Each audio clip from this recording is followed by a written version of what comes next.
কারণ হাসরের মাঠে 7 প্রকারের মানুষকে আল্লাহ পাক আরশের নিচে ছায়া দিবেন। মা বোনদেরকে বলছি, খুব মনোযোগের সাথে আমার কথা শুনুন। 7 প্রকারের মানুষকে আল্লাহ পাক হাসরের মাঠে আরশে আজিমের নিচে ছায়া দিবেন। এর মধ্যে এক শ্রেণী হলো যারা যৌবনকালে ইবাদত করে। আপনার যে সময়টা অনেক দামি সময়, এই সময়টাতে আপনি ইবাদত করতে পারবেন স্বাচ্ছন্দ্যে। বয়স যখন বাড়ি হয়ে যাবে, পিঠে ব্যথা হবে, কোমরে ব্যথা হবে, ভালো করে দাঁড়াতে পারবেন না, ওযু ধরে রাখতে পারবেন না, ভালো করে সেজদায় পড়ে থাকতে পারবেন না। এই জন্য যৌবনকালে যারা ইবাদত বেশি থাকে, আল্লাহ পাক তাদেরকে হাসরের মাঠে আরশে আজিমের নিচে ছায়া দিয়ে দিবে। সুবহানাল্লাহ। এই ছায়া আমরা চাই কি চাই না? চাই। আজকে বাড়াই হযরত হুজুর ঈসা রহমাতুল্লাহ আলাইহি, তিনি বান্দা ছিলেন। তিনি বন্ধু হলেন কিভাবে? তিনি বন্ধু হয়েছেন আল্লাহ এবং তার রাসূলকে সর্বগুণে জেনেছেন, জানার মধ্যে সীমাবদ্ধ রাখে নাই। তিনি মেনেছেন, নিজেকে আল্লাহর কদমে, নবী পাকের কদমে কুরবান করে দিয়েছেন। জোরে বলেন না সুবহানাল্লাহ। কুল ইন্না সলাতি ওয়া নুসুকি ওয়া মাহইয়ায়া ওয়া মামাতি লিল্লাহি রাব্বিল আলামিন। আমার নামাজ, আমার কুরবানি, আমার জীবন, আমার মরণ সব একজনের জন্য। জবান খুলে বলুন তিনি কে?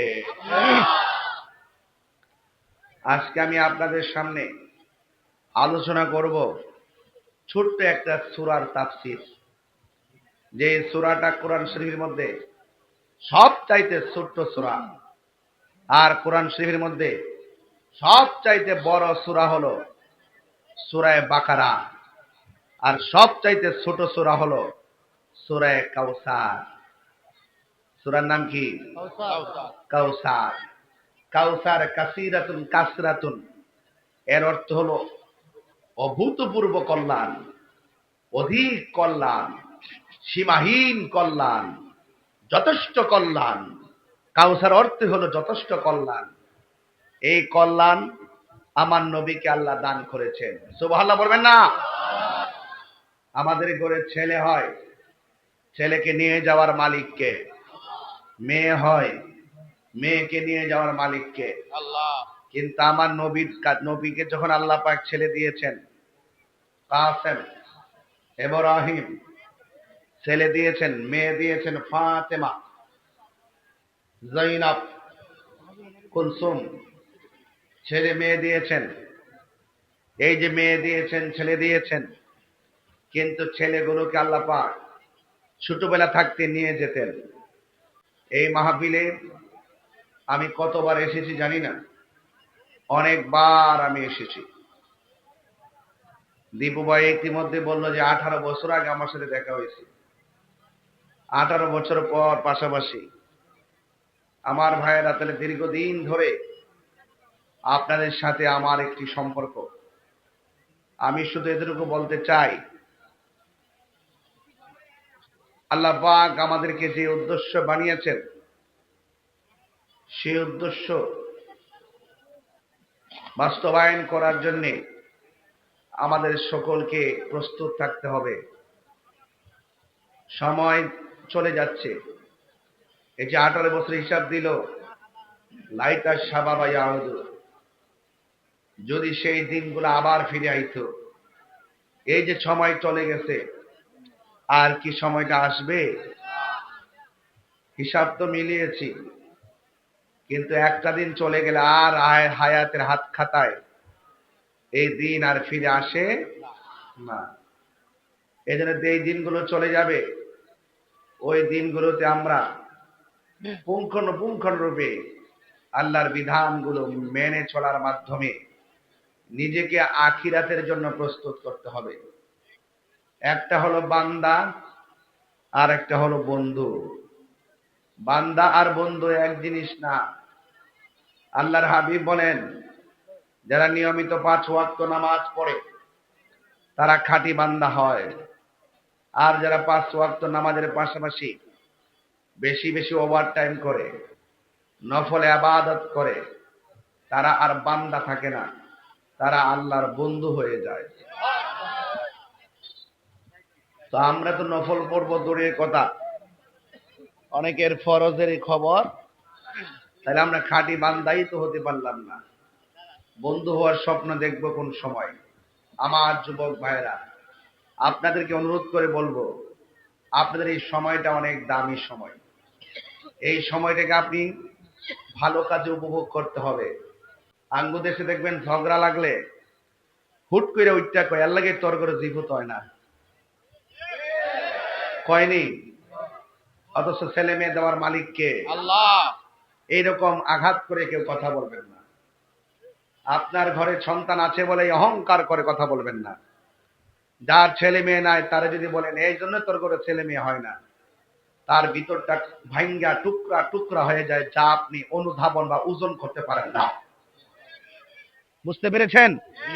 বলুন, যার ঘরে সন্তান নাই, 12 বছর ধরে সন্তান হয় না, তাকে যদি প্রশ্ন করেন তুমি কি ছেলে চাও না মেয়ে চাও, তখন ওই মহিলাটা বলবে ছেলে মেয়ে বুঝি না, আসুর হোক, ল্যাংরা হোক, বুবা হোক, আল্লাহ যদি আমার একটা সন্তান দিত, আমি লোক সমাজের কলঙ্ক থেকে নিজেকে সেভ করতে পারতাম। মানুষ আমাকে নিন্দার চোখে দেখছে। হ্যাঁ, আওয়াজ করে বলুন, সন্তান দেওয়ার মালিককে আল্লাহ। তো আল্লাহর হাবিবকে যখন ছেলে মেয়ে দিয়েছেন, ছেলেগুলো ছোটবেলায়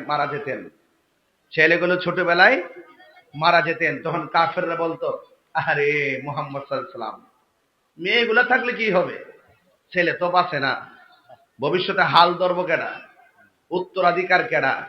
এইভাবে নবীকে কষ্ট দিয়া দিয়া কথা কইত। আর ওই মুহূর্তটার ভিতরে আল্লাহ পাক নবীর উপরে কয়েকদিন ওহী নাজিল করা বন্ধ রাখছিলেন। আরেকটু সুযোগ পাইছে, ছেলে তো নেয় না, বরং আল্লাহ পাক ওহী নাজিল করাও বন্ধ করছে, নবীর নিয়ামত দেওয়া বন্ধ করে দিছে। নবীর 2টা কষ্ট বুকের মধ্যে লইয়া সাহাবায়ে কেরামের সামনে আসলেন। আসার পর সাহাবায়ে কেরাম নবীর চেহারা মোবারক দেখে চিন্তিত হয়ে গেলেন। আল্লাহর হাবিব সাল্লাল্লাহু আলাইহি সাল্লামকে এত বিষণ্ণ আগে কখনো দেখা যায়নি। হঠাৎ করে নবীর চেহারা মোবারক এমন কেন? আর হবে নাই বা কেন? ওরা রাসূলকে বলছে, এই জন্যই তোমার ঘরে ছেলে থাকে না, তোমার ভবিষ্যতে ঘরে বাতি জ্বালানোর কেউ নাই, ভবিষ্যতে তোমার ঘরে উত্তরাধিকারী হিসেবে কেউ নাই, বংশধর কেউ নাই। এইভাবে তারা আঘাত করে রাসূলুল্লাহকে কথা বলেছেন। এই 2টা চিন্তা নিয়ে আল্লাহর হাবিব ঘরের ভিতরে ঢুকলেন। সাহাবায়ে কেরাম ভাবতেছেন, আল্লাহর হাবিবের মনে মনে হয় অনেক কষ্ট। এই কষ্ট নিয়ে রাসূল যখন ঘুমালেন, ঘুমের ঘর থেকে উঠলেন, সাহাবায়ে কেরাম অধীর আগ্রহে বসলেন। বসার পরে দরজা খুললেন। সাহাবায়ে কেরাম বলেন, দরজা খোলার পরেই দেখলাম আল্লাহর হাবিবের চেহারা মোবারক উজ্জ্বল উজ্জ্বল দেখা যায়, মুখের মধ্যে মুচকি মুচকি হাসি দেখা যায়। সুবহানাল্লাহ। আল্লাহর হাবিব বলেন,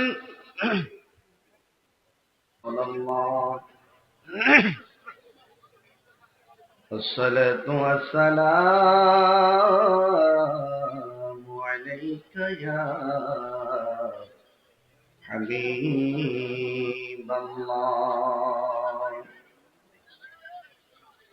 আসসালাতু ওয়াসসালামু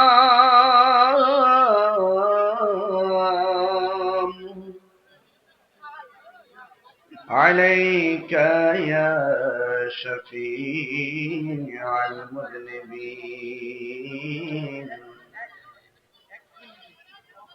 الصلاة والسلام عليك يا رحمة للعالمين،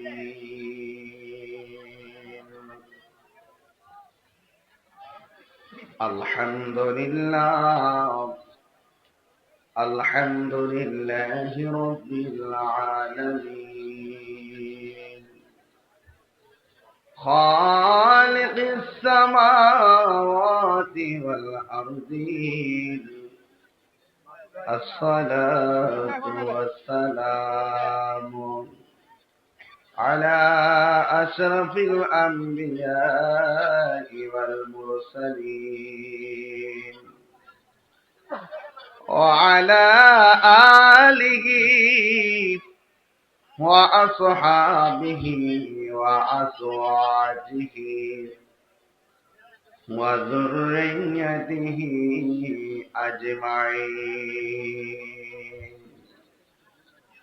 الذي أرسله بالحق بشيرا ونذيرا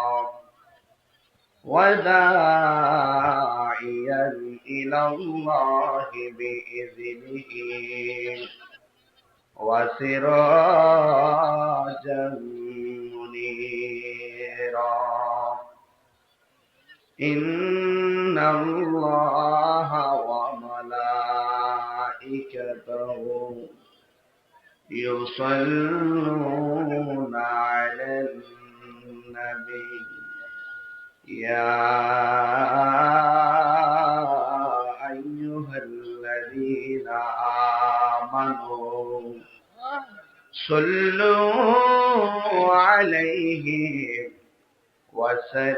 وسلموا تسليما اللهم صل على سيدنا مولانا محمد وعلى آله سيدنا مولانا ضراد مكة كنت بري اللهم صل على سيدنا مولانا محمد وعلى آله سيدنا مولانا محمد يا رسول الله حبيبي خالق تاتوي برغزيدا ذل جلاله पाक बेहम तातुई अल्लाहुम्मा सल्ले ala sayyidina मौलाना मुहम्मद वअला आलि सय्यिदना maulana muhammad मुअज्जज व मुकर्रम আজিমুসান কসবা উপজেলা বাড়াই হযরত হুজুর ঈশা রহমাতুল্লাহ আলাইহি দরবার শরীফ 3 দিন ব্যাপী মাহফিলের আজ প্রথম দিন শেষ দিন 31তম বাৎসরিক ওয়াজ ও দোয়ার মাহফিল সভাপতি মাওলানা ফারুকুল ইসলাম ফারুকী সাহেব মোহাম্মদ উমর ফারুক সরকার সাহেব আব্দুল আহাদ শেখ সাহেব সহ সভাপতি জনাব মোহাম্মদ সেলিম চৌধুরী সাহেব শাহ আলম মাস্টার খান সাহেব গোলাম জিলানী হাসমুল্লাহ সাহেব প্রধান অতিথি বাংলাদেশ জাতীয়তাবাদী যুবদল কসবা উপজেলার সম্মানিত আহ্বায়ক জনাব মাসুদুল হক ভূঁইয়া দীপু সাহেব আমার পরে ইনশাল্লাহ আসবেন অনেক উলামায়ে কেরাম, বিশেষ করে বন্ধুবর আল্লামা মুফতি মনিরুল ইসলাম চৌধুরী মুরাদ সাহেব সহ ওয়া মুবাল্লিগিন উলামায়ে কেরাম।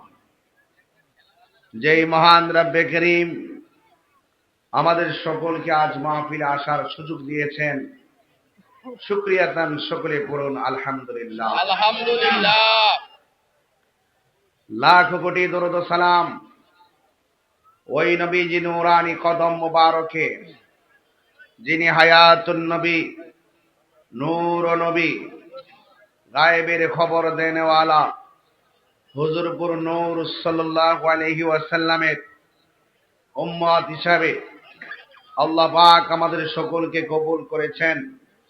এই জন্য শুকরিয়া তার আবারও পড়ি আলহামদুলিল্লাহ। 3 দিন বিবি মাহফিলের আজ শেষ দিন। প্রথম দিন থেকে যারা মাহফিলে এই পর্যন্ত 1 মিনিটের জন্য হলো হাজিরা দিয়েছিল, সবাইকে শরীক রেখে শুধু বলবো, আল্লাহ যেন আমাদের সকলের তরে এই মাহফিলটাকে নাজাত রুসিলা বানিয়ে দেবেন, আমিন। ইলেকট্রিক মিডিয়া, প্রিন্ট মিডিয়া এবং সকল গণমাধ্যম সহ অনেকভাবে আজ এই মাহফিলটি প্রচারিত হয়েছে।